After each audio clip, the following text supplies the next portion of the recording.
السلام عليكم ورحمة الله وبركاته. الحمد لله وكفى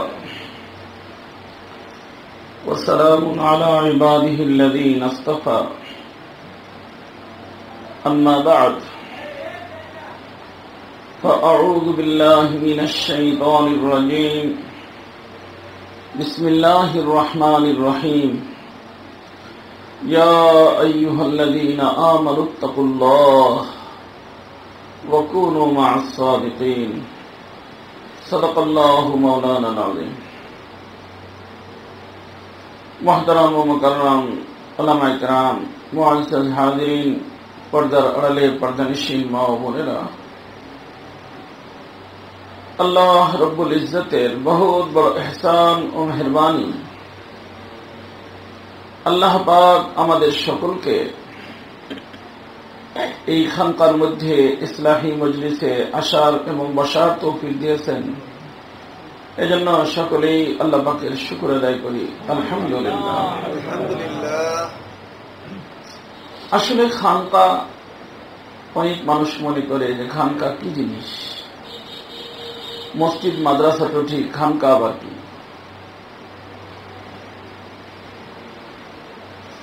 খানকা এমন একটা জায়গার নাম যেখানে মসজিদে থাকা মানুষ, মাদ্রাসা থাকা মানুষকে মাওলার সাথে জুড়ে দেওয়ার ব্যবস্থা করা হয়। এমন একটা জায়গার নাম হলো খানকা।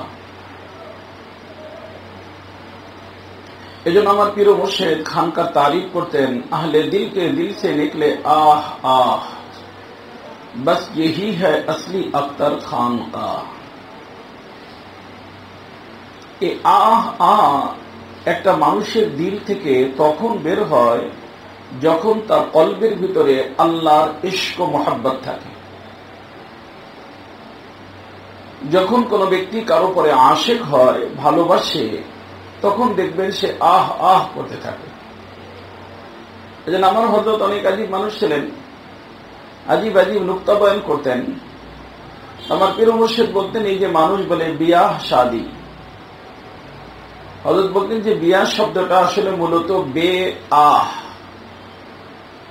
এটাই হয়ে গেছে বিয়াহ। কি অর্থ? যে একটা ছেলের বা একটা মেয়ের যতদিন পর্যন্ত বিবাহ না হয় তখন সে কি করতে থাকে? আহ আহ করতে থাকে, কবে আমার বিয়ে হবে, কবে আমার বিয়ে হবে। ও চিন্তা করে কবে স্বামী পাবো, ও চিন্তা করে কবে বিবি পাবো, আহ আহ করতে থাকে। আমার হযরত বলতেন যে এই নিকার কারণে, বিবাহের কারণে সেই লোকটা কি হয়ে যায়? বে আহ হয়ে যায়। আর এখন আহ আহ করার প্রয়োজন হয় না। তো যখন যে কোনো ব্যক্তির দিলের মধ্যে ভালোবাসা থাকে, মহব্বত থাকে, সেই মহব্বতের ব্যক্তিকে যখন সে না পায় তখন তার জবান দিয়া যে শব্দটা বের হয় ওইটাই হলো আহ। কি বের হয়? আহ।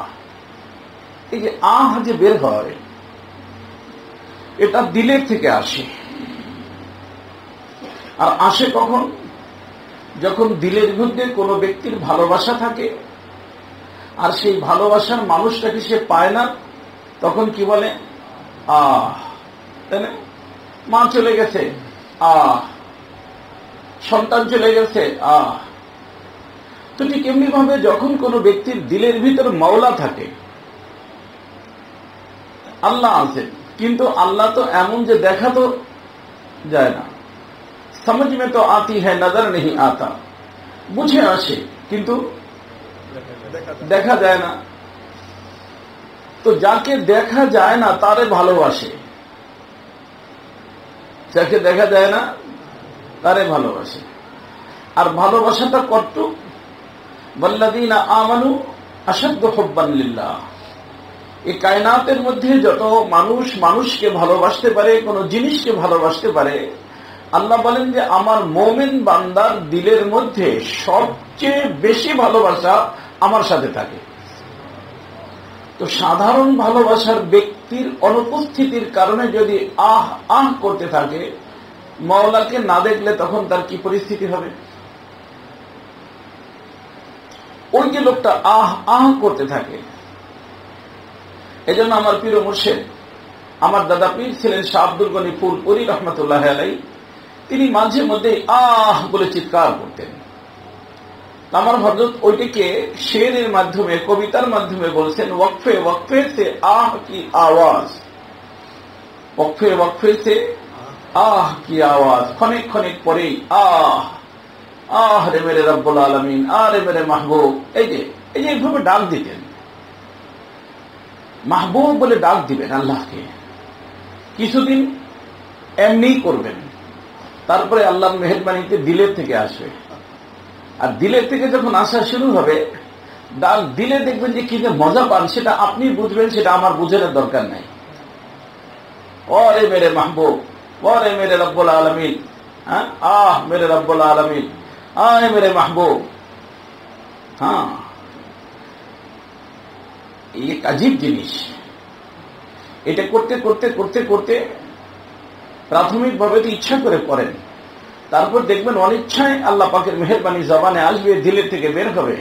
আর একবার আহ করবেন, আসমানের জগৎ থেকে আজীব ধরনের শান্তি আল্লাহ পাক কলবের ভিতর দান করবেন। শান্তি দিয়ে আল্লাহ কলবকে ভরপুর করে দিবেন। এই জন্য আমার দাদা পীর রহমতুল্লাহ যখন এটা করতেন, তখন আমার হযরত বলতেন, ওয়াকফে ওয়াকফে সে আহ কি আওয়াজ, আতেশে গম কি তর্জমানি হে। আগুন, এই যে কলবের ভিতরে যে আল্লাহর ইশক ও মহব্বতের আগুন, সেই আগুনের বহিঃপ্রকাশই কিসের মাধ্যমে হয়? আহের মাধ্যমে হয়। কিন্তু এই আহকে আমার হযরত যে শেরের ভিতর বলছেন যে কভি আহে সর্দ ভরনা, আহে সর্দ। এই আহ আগুনের ইশক ও মহব্বতের আগুনের কারণে তো আসে, কিন্তু ঠান্ডা, কারণ এটা আল্লাহ পাকের আরশের সাথে সম্পর্ক। অর্থাৎ এটা জালালি না, বরং জামালি। আর এই জামালি আহের কারণে এই আহ যারা শুনে, তাদেরকেও আল্লাহ পাকের দেওয়ানা বানায় দেন। এই জন্য আমাদের আরেফ রবি রহমতুল্লাহ আলাইহি আহ আহ করতেন। কোথায়? জঙ্গলের মধ্যে। ওনার কবর যেখানে রুম, অর্থাৎ যেখানে আপনার তুর্কির মধ্যে আছে বর্তমান কুনিয়া। আলহামদুলিল্লাহ, আল্লাহ পাকের মেহেরবানি যাওয়ার তৌফিক হয়েছে হযরতের কবরে। ওখানে তো হযরত জঙ্গলের ভিতর বসে বসে আল্লাহর ইশক ও মহব্বতের কবিতা লিখতেন। যেরকম দুনিয়ার মানুষ কবিতা লেখে না, কাউকে ভালোবাসে তো কবিতা লেখে তার নামে। তো আল্লাহর যারা দেওয়ানা হয়, তারাও কি লেখে? কবিতা লেখে। তো হযরত আরেফ রুবি রহমতুল্লাহ আলাইহি জঙ্গলের ভিতর বসে বসে কবিতা লিখতেন, আল্লাহর ইশক ও মহব্বতের কবিতা। আর একটা দুইটা না, 27,500 কবিতা লিখতেন, যেটাকেই রুম মসনবী শরীফ বলা হয়।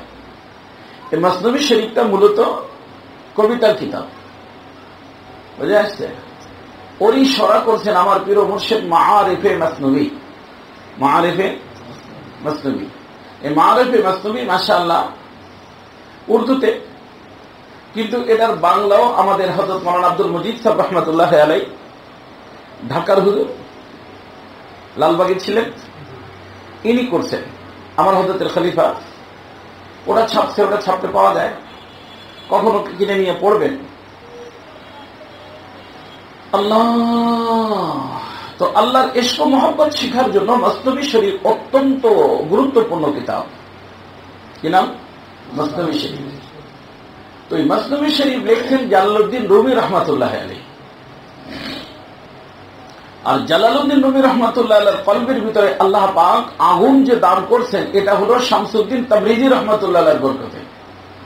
ওনার শায়েখের নাম শামসুদ্দিন তাবরিজি। ওনার কবর নিকটে কুনিয়াতে, ওখানে কাছাকাছি, তুর্কিতে গেলে দেখবেন কাছাকাছি। তো শামসুদ্দিন তাবরিজি রহমতুল্লাহ আলাইহি দিলে, এই যে আমার হযরত বলছেন যে মুঝে কুছ খবর नहीं थी तेरा दर्द क्या है या रब, मुझे कुछ खबर नहीं थी तेरा दर्द क्या है या रब। হে রব, তোমার দর্দ, তোমার ব্যথা, তোমার জন্য আহজারি করা যে কি জিনিস আমি কিছু জানতামই না। তেরে আশিকোं से सीखा तेरे संगे दर पे मरना। আমরা যারা দুনিয়ার কোন ব্যক্তি দেখি, কেউ আশিক হয়, কারো ভালোবাসে, বাসায় যদি যাইতে নাও পারে, তার বাসার সামনে গাছতলা দিয়ে বসে থাকে। ও গাছতলা যে বসে গেল, যেহেতু ওই গাছের নিকটেই তার ভালোবাসার ব্যক্তি। তো আমার হযরত বলেন যে মুঝে কুছ খবর नहीं थी तेरा दर्द क्या है यार, तेरे आशिकों से सीखा तेरे संगे दर पे मरना। তোমার দরবারে যাইয়া নিজেকে উৎসর্গ করে দিয়া, এইটাই হলো ইশক ও মহব্বতের পরিচয়। বুঝে না? এইটাই হলো ইশক ও মহব্বতের পরিচয়। তো আমার দোস্ত, বিষয়টা হলো যে ওই যে জালালউদ্দিন রুমি রহমাতুল্লাহ দিলের ভিতরে আল্লাহর এই ইশক ও মহব্বতের আগুন আসছে থেকে শামসুদ্দিন তাবরিজি রহমাতুল্লাহ। আর এই শামসুদ্দিন তাবরিজি রহমাতুল্লাহ, তাবরিজ হলো ইরানের মধ্যে। এই ইরান থেকে আল্লাহ পাকের মেহেরবানিতে হিজরত করে উনি গেছেন কোথায়? সেই রুমে। আর আল্লাহ পাকের ইশারায় গায়বীর কারণে গেছেন। কারণ উনি যখন বৃদ্ধ হয়ে গেলেন, তখন বার্ধক্যতার সময় একবার হঠাৎ করে দিলের ভিতর আসলো যে আল্লাহ, এই যে তোমার ইশক ও মহব্বতের যে দৌলত আমার কলবের ভিতর তুমি দান করছো, এটা তো অন্য কলবের ভিতর ট্রান্সফার করা দরকার। তা না হলে আমি যখন মরে যাব, তখন তোমার ইশক ও মহব্বতের আগুনটা লয়েই তো মরে যাব, কবরে দফন হয়ে যাব। আর এটাকে যদি আমি অন্য কোন কলবের ভিতর ট্রান্সফার করতে পারি, তাহলে আমি দুনিয়া থেকে চলে যাব, কিন্তু সেটা থেকে যাবে, সদকা জারিয়া হবে। কিন্তু সব জিনিস ধারণ করার শক্তি তো সবার মধ্যে আর থাকে না। তখন উনি জানতেন যে যেই জিনিস আমি এক যুগকে যুগ মেহনতের পরে আল্লাহ পাক আমার কলবের ভিতর দান করছেন, ওটা তো আর হঠাৎ করে কোনো ব্যক্তিকে দেয়া যাবে না। এমন কোন কলব হওয়া দরকার যেই কলব এর মুতাহাম্মিল, যেই কলব এটাকে ধারণ করতে পারে। যেরকম আল্লাহ তাআলা কোরআন কারীম যখন অবতীর্ণ করতে চাইছেন, তখন কি করছেন? ইন্না আরাদনাল আমানাতা আলাস সামাওয়াতি ওয়াল আরদি ওয়াল জিবাল। আল্লাহ বলেন যে এই কোরআনকে আমি পেশ করছি কার নিকটে? আসমানের নিকটে, জমিনের নিকটে, পাহাড়ের নিকটে, যে তোমরা আমার মখলুকের ভিতর বড় বড় মখলুক, চলো আমার এই কালামে পাকের আমানত, কোরআনের আমানত তোমরা গ্রহণ করো। হাবাইনা আইয়াহমিলনাহা, তারা এটাকে বহন করতে, ধারণ করতে অস্বীকার করে দিয়েছে না। ও আশফাকনা মিনহা, আশফাকনা মিনহা, ভয় পেয়ে গেছে যে আল্লাহ এত বড় আমানত, এত বড় বোঝা, এটাকে আমি উঠে রাখতে পারবো? এটা আমার দ্বারা সম্ভব না। আসমানে ভয় পাইছে, জমিনে ভয় পাইছে, আর পাহাড়ে ভয় পাইছে। আল্লাহ বলেন হামালা আল ইনসান, এই পিচ্ছি মানুষটা ও বলে যে আল্লাহ ঠিক আছে, এই তোমার বড় বড় মাখলুক যখন তোমার এই আমানতের বোঝা নিতে চাচ্ছে না, আমরা ছোট ঠিক আছে, কিন্তু সেই জন্য কি আমানতের বোঝা থেকে যাবে? এটা তুমি আমাদের মাথার উপরে দিয়ে দাও। ইন্নাহু কানা যালুমান জাহুলা। আল্লাহ বলেন এই যে এই পাগলের দল, এরকম সময় বলেন না বেটা তুই পাগল হয়েছ নাকি? আসলে কি পাগল? এটা হলো মহব্বতের কথা। আল্লাহ বলেন ইন্নাহু কানা যালুমান জাহুলা। আরে মিয়া, তুমি তো অনেক বড় জুলুম করলা নিজের উপরে, আর অজ্ঞতার কারণে করলা, জানো এইটা কি জিনিস, কিন্তু ঠিক আছে, তুমি যখন কবুল করছোই, তোমার এটাকে ধারণ করে রাখার শক্তি আমি তোমাকে দিয়ে দেব। এই জন্য আল্লাহ পাক এই যে কালামে পাক না, কোরআনে কারীম, আসলে এখানে দুটো জিনিস। কয়টা জিনিস? একটাকে বলা হয় কালামে লফজি, একটাকে বলা হয় কালামে নফসি। কালামে লফজি, কালামে নফসি, অর্থাৎ একটা হলো লফজ, যেটা আমরা পড়ি আলিফ লাম মিম যালিকাল কিতাবু লা রাইবা ফীহি, শুনতেছেন না? শোনা যাচ্ছে না? আল্লাহ পাকের কালাম হলো কওলে ওরা, লাহনে নাই, আওয়াজ নাই। আল্লাহর কালামের শব্দ নাই, সাউন্ড নাই, কিন্তু এটা সাউন্ড শোনা যাচ্ছে। সেই জন্য কালাম দুই প্রকার। এই কালামের মধ্যে ওই কালামটা গোপন আছে। কোন কালামের মধ্যে? এই যেটা শোনা যায়, দেখা যায়, এইটার মধ্যে আর এক প্রকার আল্লাহর কালাম আছে, সেটা হলো কালামের নফসি বলা হয়। ওই যে যেটা গোপন আছে, ওইটা অনেক ওজনওয়ালা। এই জন্য হাদিস শরীফের ভিতরে আসছে, আমাদের রাসূলুল্লাহ সাল্লাল্লাহু আলাইহি ওয়াসাল্লামের পরে যখন ওহী অবতীর্ণ হইত, ছোট্ট আয়াত, এক আয়াত অবতীর্ণ হইত, তো সাথে সাথে রাসূলুল্লাহ সাল্লাল্লাহু আলাইহি ওয়াসাল্লাম কনকনে শীতের মধ্যে, অথচ 4000 মানুষের শক্তি আল্লাহ রাসূলের গায়ের ভিতর ছিল, কিন্তু এক আয়াতের ভারী এবং বোঝা এত কঠিন হইত যে কনকনে শীতের মধ্যে রাসূলুল্লাহ সাল্লাল্লাহু আলাইহি ওয়াসাল্লামের চেহারা মোবারক দিয়া টপ টপ করে ঘাম পড়তে থাকত, এত ওজনওয়ালা। কিন্তু আল্লাহ পাক বলেন এক আজীব শান। আমি এর উদাহরণ অনেক সময় দিই। দেখবেন যে ছোট একজন বাবা বলছে তার বড় ছেলেদেরকে, যোগ্যদেরকে, বাবা এই বোঝাটা লয়ে চলো বাসায়। একজনে নিতে রাজি হয়নি, না বাবা আমি পারবো না, এ বলে আমি পারবো না, এ বলে আমি পারবো না। ছোট পিছিয়ে যে হাঁটতেও পারে না, যারা বাবার নিতে হবে কোলে করে, সে কাজে আব্বা ভাইয়ারা নিবে না, সেই জন্য কি তোমার এই বোঝা এখানে থেকে দেবে, আমি নিব। বেটা দিতে পারবি না, বোকা কোথাকার, না আব্বু তুমি দাও। ও জিদ করে। এখন ও জিদ করে, সেই জন্য আব্বু দেয়। কিভাবে দেয়? দেখবেন যে বোঝাটা ওর হাতে রাখে, কিন্তু ওজনটা নিজের হাতের ভিতর রাখে। বোঝাটা ওর মাথায়, ওজনটা বাবার হাতে।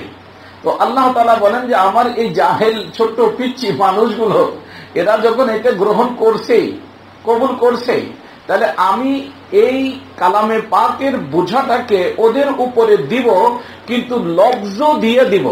লফজের বোঝা হবে না, লফজের ওজন হবে না, শব্দের কি হবে না, এই আলিফ লাম মিম শব্দের ওজন হবে না। এই শব্দের ভিতর ভৈরা তারপরে ওদেরকে দিব। কালামে নফসি আমার কুদরতি হাতের মধ্যে থাকবে, আর লফজ ওদের সিনার মধ্যে থাকবে। বুঝে আসছে না? এইভাবে ওদেরকে দিব। আলহামদুলিল্লাহ, আজকে আমাদের ছোট ছোট বাচ্চা আল্লাহ পাকের মেহেরবানি কোরআন কারীমকে কলবের ভিতরে, সিনার ভিতরে নিয়ে রাখতেছে। তারা মাশাআল্লাহ চলতেছে, তো তার কলবের ভিতরে 30 পারা কোরআন কারীম, যে কোরআনকে উঠাইতে পাহাড় ভয় পেয়ে গেছে, আসমান ভয় পেয়ে গেছে, জমিন ভয় পেয়ে গেছে, আল্লাহ পাক আমাদের বাচ্চার কলবের ভিতর সেটাকে দিয়ে দিচ্ছে।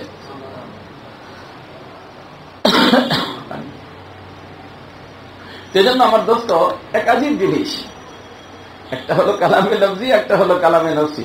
তো ঠিক এমনি ভাবে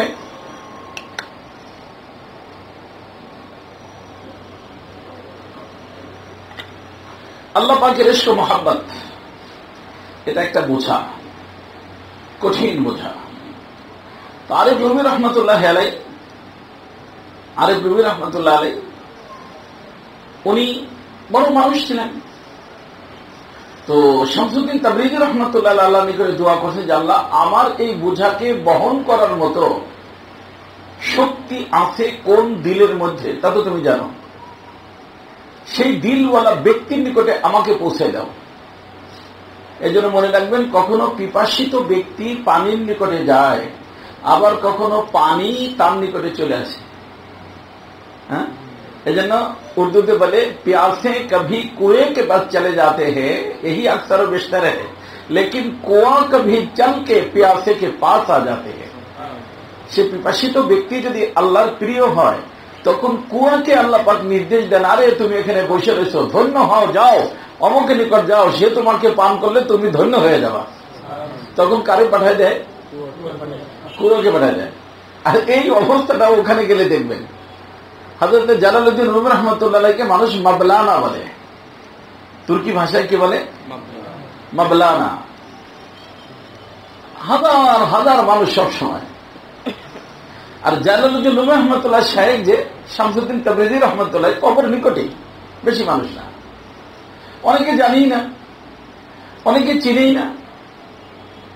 এজন্য আমাদের হাদিস শরীফের ভিতরে আমাদের রাসূল সাল্লাল্লাহু আলাইহি ওয়াসাল্লাম বললেন যে হাদিস শরীফকে সবার নিকটে পৌঁছাইতে থাকো, কারণ হইতে পারে রুব্বা মুবাল্লাগিন আও আমিন সামিঈন, হইতে পারে যে যার নিকটে তুমি হাদিস শরীফটা পৌঁছাইলা, সেই ব্যক্তি অনেক ব্রেনি। কারণ এই যে লাইট জ্বলতেছে না, ও তো যার যার পাওয়ার অনুযায়ী জ্বলতেছে। 0 পাওয়ারের বাল্ব হলে ওই ধরনের লাইট হবে, 50 পাওয়ার, 100 পাওয়ার, যত পাওয়ার বাড়তে থাকবে রশ্মি বাড়তে থাকবে। এখন যদি মনে করেন যে 0 পাওয়ারের লাইটের ওখান থেকে কানেকশন নিচে 200 পাওয়ারের বাল্ব বানান, তাহলে কি ও 0-র মতোই চলবে? 200 পাওয়ারের লাইট দিবে। তো আল্লাহ পাক কখনো কখনো, খুব মনে রাখবেন, কখনো কখনো দেখা যায় উস্তাদ তার থেকে বেশি আল্লাহ তাআলা চমকায় দেন ছাত্রকে। এই যে মনে করেন যে সমস্ত প্রভাষক, যে সমস্ত প্রফেসর আমাদের বুয়েট বিভিন্ন জায়গায়, এটা তো প্রাইমারি থেকেই পড়ে আসছে না? প্রাইমারিতে পড়ছে না? তারা পড়ছে তো প্রাইমারিতে, তারা তো তার উস্তাদ প্রাইমারিতে, সে এখন বুয়েটে। কি অর্থ এর? এখন ওই যে প্রাইমারি শিক্ষককে এখানে পড়াইতে পারবে, কিন্তু সে উস্তাদ আর এ হলো ছাত্র। কিন্তু এই ছাত্র এবং উস্তাদ সে যতই বড় হোক কখনো নিজেকে বড় মনে করবে না। সে যতই আলোকিত করুক জগৎকে, সে যতই চমকায় দিক দুনিয়াকে, কিন্তু সর্বক্ষণ সর্বদা তার মনে রাখতে হবে যে আমার এই আলো, এটাকে আরবিতে বলে মুক্তাবাস মিন উস্তাজি, এটা আমার উস্তাদের থেকে আনা, উস্তাদের থেকে আনা। অর্থাৎ উস্তাদের সাথে ডিসকানেক্ট হওয়া যাবে না। যদি ওই 0 বাল্বের বাল্ব যেখান থেকে কানেকশনটা নিচ্ছে 200 পাওয়ারওয়ালা, সেখান থেকে যদি নিজেকে আরে কি দরকার, সে তো 0 বেটা, আমি কি 200 পাওয়ারওয়ালা, তার দ্বারা তো কাছেও দেখা যায় না, আমার থেকে তো দূর দূর পর্যন্ত মানুষ দেখতেছে। এরকম মনে করে সে যদি ওই 0 পাওয়ারের ওখান থেকে তার কানেকশনটা খতম করে দেয়, তাহলে কি হবে ভাই? আলো থাকবে? কি হয়ে যাবে? অন্ধকার হয়ে যাবে। এই জন্য উস্তাদ হোক, পীর হোক, দেখা যায় অনেক সময় আল্লাহ পাক মুরিদকে চমকায় দেয় পীরের থেকে বেশি, অনেক সময় দেখা যায় ছাত্রকে চমকায় দেয় উস্তাদ থেকে বেশি। কিন্তু সর্বক্ষণ সর্বদা মনে রাখতে হবে যে আমার এই কানেকশনটা কোথায়? অমুক পীরের সাথে। অর্থাৎ তার সাথে কোনো বেয়াদবি করা যাবে না। যদি বেয়াদবি করে আর ডিসকানেক্ট হয়ে যায়, সাথে সাথে অন্ধকার হয়ে যাবে। ঠিক এমনি ভাবে উস্তাদ। এই জন্য জায়গায় জায়গায় আমি তালবে ইলমদেরকে বর্তমানে বলতেছি, খবরদার বাবা, আমার আলোচনা যারা শুনতেছেন, শুনবেন, সকলকে বলতেছি, উস্তাদের সাথে কখনো বেয়াদবি করবেন না।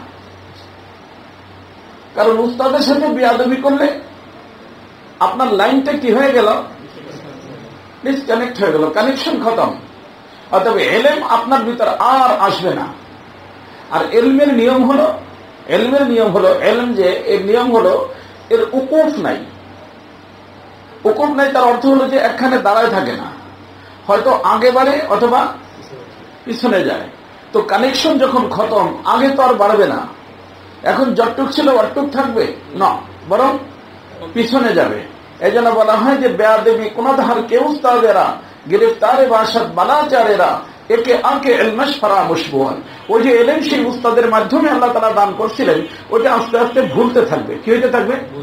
বলতে বলতে বলতে বলতে বলতে সব ভুলে যাবে।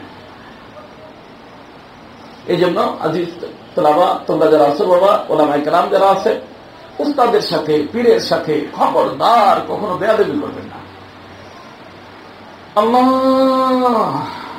বরং ইন্তেকালও যদি হয়ে যায়, তার কোনো খারাপ সাইড যদি জানা থাকে, কাউকে বলবেন না, সম্পর্ক ভালো রাখবেন। কারণ ইন্তেকালের পরে ইসলাহ তো হয় না, ইসলার জন্য জিন্দা শায়েক বানাইতে হয়, কিন্তু ফয়েজ মুর্দার থেকে পাওয়া যায়। কথা বুঝছেন? এই কথার অর্থ বোঝেন না? বোঝেন না? ফয়েজ পাওয়া যায় কি মুর্দার থেকে, ও কিন্তু ইসলাম মুর্দার থেকে হয় না। এই জন্য তার ইন্তেকালের পরে আরেকজনকে শায়েক বানাইতে হয় ইসলার জন্য। কিন্তু ফয়েজ যদি তার সাথে সম্পর্ক কি থাকে, ভালো থাকে, তাহলে সে যেখানেই থাকুক ওখান থেকে আল্লাহর মেহেরবানিতে তার ফয়েজ তার মুরিদের কলবের ভিতরে আল্লাহ তাআলা দান করতে থাকেন।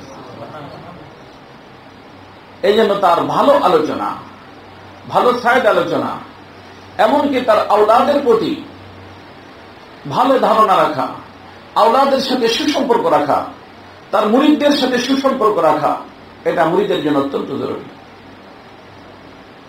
হ্যাঁ, আমাদের শাহ আবু সাঈদ রহমতুল্লাহ আলাইহি চিশতিয়া, শাহজালাল চিশতিয়ার ভিতর নাম পাবেন। ওনার দাদা ছিলেন শাহ আব্দুল কুদ্দুস গঙ্গোহী রহমতুল্লাহ আলাইহি, অনেক ঊর্ধ্বের আল্লাহর ওলি। কি নাম? আব্দুল কুদ্দুস গঙ্গোহী রহমতুল্লাহ আলাইহি। ভাই বেশি সময় বয়ান করলে ওখানে বয়ান করতে হবে, তোমাদের এখানে আসলে খালি বয়ান করতে মনে চাই। হযরত মাওলানা হাবিবুল্লাহ সাহেবের বরকতে। আচ্ছা, আব্দুল কুদ্দুস গঙ্গোহী রহমতুল্লাহ আলাইহি তারিখে মাশায়েখ চিশতির ভিতর পাবেন। তো হযরত রহমতুল্লাহ আলাইহি এমনি তো মানে বলেন না, ঘর কি মুরগি দাল বরাবর। घर की मुर्गी ডাল বরাবর। তো ওনার বাসায় ফির আবু সাইদ হযরত আব্দুল কুদ্দুস গঙ্গুহির মতো মানুষ, কিন্তু কোনোভাবেই ওনার কদর করে নাই, মূল্যায়ন করে নাই। দূর দূর থেকে মানুষ এসে ফয়েজ নিয়ে গেছে, আল্লাহওয়ালা হয়ে গেছে, কিন্তু কদরে নেয়ামত বাদ যাওয়াল। নেয়ামত চলে গেলে তারপরে তার কদর বুঝে আসে। এই জন্য আমাদের সমাজের মানুষ কদর বোঝে এবং স্মারক লেখে। আমি বলি যে স্মারক লেখো চাই না লেখো, যদি তার হায়াতে তার কদর করতা, ইজ্জত করতা, সম্মান করতা, তার নিকটে যাইতা, তাহলে তোমার স্মারক মানুষই লিখত, কিন্তু যায় না মানুষ। কিন্তু পরে এসে আরে এত বড় একজন বুজুর্গ চলে গেল, তার একটা স্মারক লেখা দরকার। লেখো বাবা, স্মারক লেখো, কিন্তু আসল তো তার সোহবতে যাওয়া, তার থেকে ইস্তেফাদা করা, তার থেকে উপকৃত হওয়া। হাফিজ চৌধুরী থেকে যারা উপকৃত হয়েছে তো হয়েছে, সদর সাহেবের থেকে যারা হয়েছে তো হয়েছে, আমিনী সাহেবের থেকে যারা হয়েছে তো হয়েছে, যারা হয় নাই তারা মাহরুম। বুঝে আসছে না? এখন কি আমিনী সাহেবকে পাবে? এখন কি হাফিজ চৌধুরীকে পাবে? পীরজি হুজুর সদর সাহেবকে পাবে? অথচ তাদের গলির ভিতরে ছিল, মূল্যায়ন করে নেই, কিছুই পায় নেই। এখন খালি আহারে এত বড় বুজুর্গ ছিল, এতে হবে কি? তো ছিল, এটা সন্দেহ নাই। তুমি মূল্যায়ন করো নাই, তুমি মাহরুম হয়েছ। তো ওই ঘরের মানুষ স্বাভাবিকত এরকমই হয়।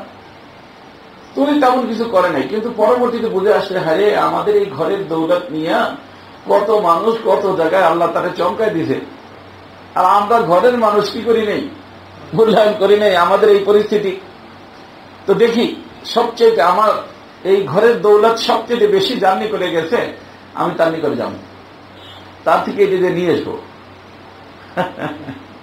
ভালো চিন্তা। তো পরামর্শ করে দেখছে যে এই দৌলত সবচেয়ে বেশি আছে নিজামুদ্দিন বালখি রহমতুল্লাহ নিকটে। বলখের ভিতরে এক বুজুর্গ ছিলেন, তার নাম নিজামুদ্দিন বালখি। উনি হযরত আব্দুল কুদ্দুস গঙ্গুহি রহমতুল্লাহ খলিফা। উনি চিন্তা করলেন যে ওনার নিকট যাবেন। আগের জামানে তো চিঠিপত্র লিখত, চিঠি লিখছে। চিঠি লেখার পরে হযরত জানতে পারছে যে অমুক দিন আমার শায়েখের পোতা আসতেছে। তখন উনি বিরাট বড় শায়েখ ছিলেন, বড় বড় ভিআইপি মানুষ ওনার মুরিদ ছিল। তো যে কোনো শহরে ঢুকতে শহরের একটা গেট থাকে, আমাদের এখানে তো গেট পেট নাই, যাত্রাবাড়ি গেলে যেরকম ঢাকা খতম হয়ে গেল না, ওদিক টুঙ্গি গেলে খতম হয়ে গেল, ওই গাবতলি গেলে খতম হয়ে গেল। অন্যান্য দেশে এরকম কি থাকে, বাপ থাকে, বাপ, শহরের বাপ। বাপ মানে গেট। যেটা মক্কা শরীফ যাবেন দেখবেন যে ইয়ে আছে না, যেখানে যে মিনার এরকম বানানো আছে, হ্যাঁ, তো হারামের হুদুদ শেষ, তাই না? এই যে মক্কা গেট, তো ওরকম গেট থাকে, সব দেশে থাকে। আমাদের দেশে হয়তো বানাইতে পারে কখনো, ভালো ভাই। তো এই যে গেট, যে উনি ওই গেটের বাহিরে আসলেন সমস্ত মুরিদ মুতাআল্লিকিন নিয়ে। ওনার কিসের জন্য? ইস্তেকবালের জন্য, অভ্যর্থনা করার জন্য আসছেন, নিয়ে গেছেন। তো হযরতের যে মাসনাদ ছিল, সেই মাসনাদের ভিতরে হযরতে ওনারে বসাইছেন। উনি সামনে বসছেন, খানা দানা খাওয়াই দিয়েছেন। এরকম একদিন, দুই দিন, 3 দিন চলে গেছে। তখন আমি আবু সাইদ সাহেব রহমতুল্লাহ আলাইহি বলছেন, हजरत जी अल्लाह ताला का शुक्र है, खाने पीने के लिए गंगों में कोई कमी नहीं है। मैं खाने के लिए नहीं आया हूं, बल्कि हजरत शाह अब्दुल कुद्दुस गंगोही रहमतुल्लाह अलैहि से जो दौलत अपने हमारे घर से लेके आए हैं, वो दौलत मैं आपसे लेने आया हूं। বুঝতে না, সে দৌলত দিতে আসি।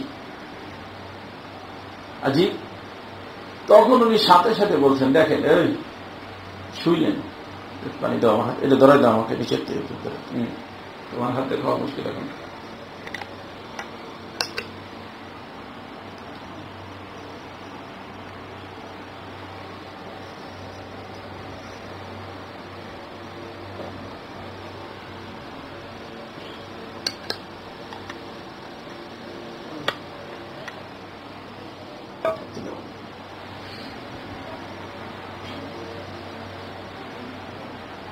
তখন উনি সাথে সাথে বলছেন যে ঠিক হ্যাঁ, ये तो मुझे नहीं पता था, আমি তো জানতাম না, यहाँ आ जाइए। কোন জায়গা? নিচে। হযরত উপরে বসলেন, ওনারা কোথায় বসাইছেন? নিচে বসাইছেন, বুঝছেন? হ্যাঁ, একটা মশা আছে এখানে, অনেক কষ্ট দিচ্ছে আমাকে। আল্লাহ, নিচে বসাইছেন। তারপরে ওদিন তো হয়ে গেছে। দ্বিতীয় দিন বলছেন যে মাওলানা, আমাদের এখানে যে সমস্ত সালিকিনরা আসছেন, আমাদের মুরিদ মুতাল্লিকিন মুহিব্বিন, তারা আল্লাহর মোহাব্বত শিখতে আসে, অনেক বড় মানুষ, এদের খেদমত করা দরকার। তো ওই যে ওখানে পানি গরম করা হয়, লাকড়ি দিয়ে পানি গরম করতো, বড় চুলা থাকতো, তার নিচে লাকড়ি দিলে পরে ওই পানি গরম হইতো। ওখানে পানি গরম হয়, তো আপনি ওখানে যাইয়া একটু খেদমত করেন তাদের। পানি গরম করা ডিউটি কি দিয়া? লাকড়ি দিতে। যে এত বড় মানুষের শাহজাদা, ঘরে খাওয়াই পর্যন্ত মানুষে দেয়, তাহলে এখন তারে কি দিতে ভাই? লাকড়ি গরম করতে, লাকড়ি দিয়ে পানি গরম করতে। और ওখানে आपको यहाँ खानका में आने की जरूरत नहीं, दाल रोटी जो खाना है वो वहीं पे मिल जाएगा। ডাল রুটিটা খাওয়ার সেটা ওখানেই পাইয়ে যাবেন। ভিতরে এসে আমার সাথে খাওয়া দাওয়ার আর কোনো দরকার নাই, শায়েখের সাথে খাওয়া দাওয়া বন্ধ। আমাদের মতো মুড়ি দিলে দেওয়া ভাই বা বেইজ্জত হইতে আসছি আমি, সাথে সাথে হাঁটা দিত। হয়তো শায়েখের নিকটে গেছেন, বাস ঠিক আছে, কাজ করতেছেন। 2-3 দিন পরে ওই যে ওনার ঘর পরিষ্কার পরিচ্ছন্ন যে মহিলায় করে, ময়লা টয়লা সব কিছু লইয়া ক্যানিস্টারের ভিতরে, টিনের ভিতরে করে লইয়া যায়, ফেলাইতে যায়, ডাস্টবিনে ফেলাইতে যায়। তারে বলছে যে আজ তুমি যখন যাবা, ওই ওখানে যে মৌলভী সাহেব পানি গরম করতেছে, তার কাছ দিয়ে একটু যাবা, যাতে গন্ধ তার নাকে যায়। ময়লার গন্ধ কিসে যায়? নাকে যায়। ঠিকই ওখানে দেয়, রাস্তা ওই দিকে গেছে, কোন দিকে? একেবারে কাজ দিয়ে। তখন উনি একেবারে চোখ গুল্লাইয়া তার দিকে তাকাইছেন, তাকায় বলছেন, হতা না গঙ্গু কথা চলতা। হ্যাঁ, আমার সাথে এই ঘটনা ঘটাইতেছ, যদি গঙ্গু হইতো তাহলে দেখাই দিতাম তোমারে। দেখছেন কে? গঙ্গু হইলে কি করতাম? দেখাই দিতাম। মহিলা এসে রিপোর্ট দিছে, হযরত বলছে না ভাই, এখনো কিছু হয়নি। আবার কয়েকদিন পরে বলছে যে ঠিক আছে, আজকে একটু একেবারে এমন ভাবে যাওয়া শরীরের সাথে যেন লাগিয়ে যায়, ময়লা ময়লা কিছু কি হয়ে যায়, তার শরীরে লাগে, এমন ভাবে যাবা। ঠিকই তাই করছে। আজকে মুখে কিছু বলে নাই, চোখ গোলানি দিছে, মুখে কিছু বলে নাই। আইসা বলছে আলহামদুলিল্লাহ, আল্লাহ পাকের মেহেরবানি, ফায়দা হয়েছে। ঠিক আছে, আজকে বলছি যে তুমি এমন ভাবে যাওয়া যে ওইখানে যাইয়া পড়ে যাবা, আর এই ময়লা 3 যেন তার শরীরের উপর পড়ে, তারপরে কি বলে দেখবা, আমার জানাবা। ঠিক তাই করছে। সাথে সাথে বিচারা বলছে, আমার এখানে বসে থাকার কারণে আপনি কষ্ট পাইছেন, পড়ে গেছেন, আপনি আল্লাহর রাস্তায় আমাকে মাফ করে দেন। বুঝলেননি? আচ্ছা বলছে আলহামদুলিল্লাহ, আল্লাহ পাকের মেহেরবানি। ওই যে ভিতরে যে খান্নাস ছিল আমি আমি অহংকার, সেটা কি হয়ে গেছে? চলো, বের হয়ে গেছে। তারপরে তারা ডাকছেন, যাসো এদিকে। পরের দিন হযরত যাবেন শিকার করতে। হযরত বলখের মানুষ ছিলেন তো, পাঠানরা একটু শিকার করতে। আর কুকুর দিয়ে শিকার করা যায়। কুকুর 3 কারণে পালা যায়, তার ভিতরে একটা হলো কি? শিকার করা। তো শিকারী কুকুর যেগুলো হয়, এগুলো আসলে ক্রস হয় বাঘের সাথে। কি হয়? ক্রস এর মাধ্যমে হয়, যার কারণে শক্তি বাঘের মতো শক্তি হয়। এগুলো শিকারীর জন্য ব্যবহার হয়। এই কুকুর একটা পালতেন হযরতে, সেটারে লইয়া শিকারের জন্য জঙ্গলে যাবেন। বলছে তুমি চলো সাথে। কারে? আবু সাইদ সাহেব রহমতুল্লাহ আলাইহি নিচে। তারপরে রশি ধরাই দিয়েছেন, কুকুরের রশি। কুকুর কি জীবনের কুকুর রশি হয়? এলো শিকার দেখলে পাগল হয়ে যায়। তো বলছেন খবরদার, রশি যেন তোমার হাতের থেকে না ছড়ে। কিন্তু কুকুর যখন দেখছে কি হরিণ, তখন কি আর ওর মাথা ঠিক আছে? ও দিছে দৌড়, কিছু দূর ধরে রাখছেন, ধরে রাখতে পারে না। তারপরে কি করছে? রশিরে মাজায় পেঁয়াজ দিছে যাতে ছুটে না যায়, শায়েখকে নিষেধ করছেন। তখন এই রশি সহ কুকুরে ওনারে টানতে টানতে হালসাইতে লয়ে যাচ্ছে, আর পাথরিলি জমিন জঙ্গল লহুলহান হয়ে গেছে, রক্তাক্ত হয়ে গেছে, কিন্তু তারপরেও কি করেন নাই, রশি ছাড়ে নাই। হযরত বলছেন খবরদার রশি যেন ছুটতে না পারে। আল্লাহ খায়ের। ওই রাত্রে নিজামুদ্দিন বলখি রহমতুল্লাহ আলাইহি স্বপ্নে দেখতেন শাহ আব্দুল কুদ্দুস গঙ্গোহী রহমতুল্লাহ আলাইহি। স্বপ্নে দেখে বলছেন যে निजामुद्दीन मेरे लख्ते जिगर को आप इतनी तकलीफें दे रहे हो, हालांकि ये दौलत मैं आपको देने में इतनी तकलीफें तो नहीं दी। और निजामुद्दीन যে জিনিস আনতে আমার নাতিটা তোমার কাছে গেছে, এত কষ্ট দিচ্ছ তাকে, আমি তো তোমাকে এই দৌলত দিতে এত কষ্ট তোমার দ্বারা আমি করাইনি। স্বপ্ন থেকে জাগছেন, ইজাজত দিচ্ছেন, খেলাফত দিচ্ছেন যে যান, আপনার দাদা থেকে আল্লাহ পাক আমাকে যা দিয়েছিলেন তার থেকে অনেক বেশি আমি আপনার কলবের ভিতরে দিয়ে দিলাম। আসছেন আমাদের সাজারায় চিশতিয়ার ভিতরে, দেখবেন এখন শাহ সাইদ সাহেবের নাম পাওয়া যায়।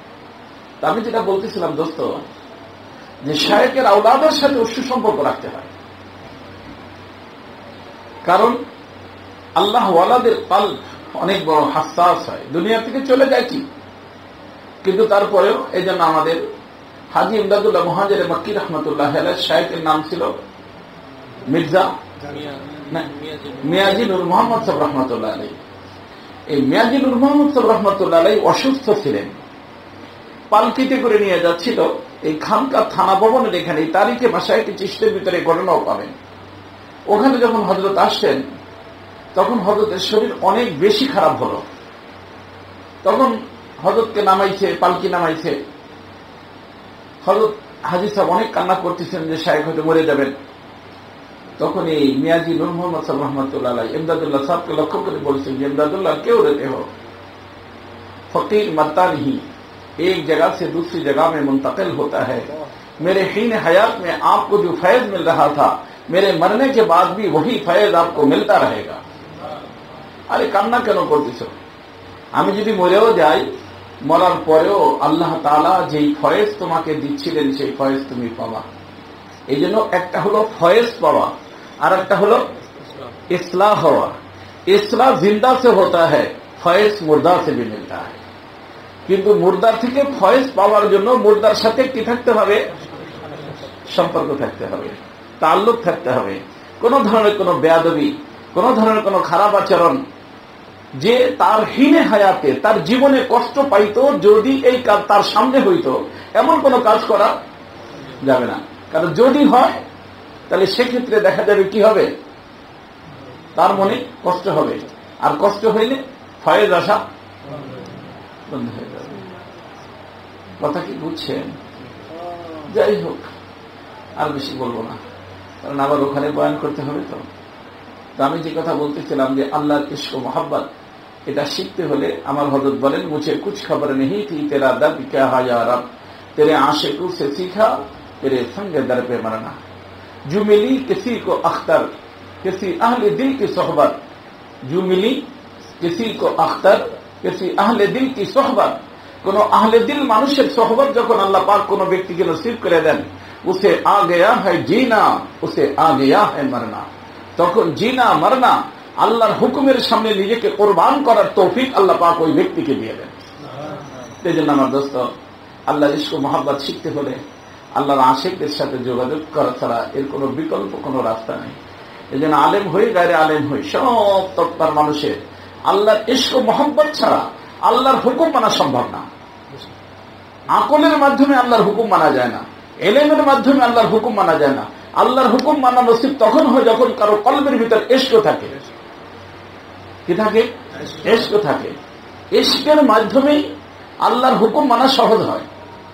এলেমের মাধ্যমে, আকলের মাধ্যমে দেখা যায় যে এলেম মানা, হুকুম মানা সহজ হয় না। কারণ আল্লাহর প্রত্যেকটা হুকুম কঠিন, করণীয় হোক বর্জনীয় হোক, কারণ এটা সাংঘর্ষিক নফসের সাথে, সাংঘর্ষিক কিসের সাথে? নফসের সাথে সাংঘর্ষিক।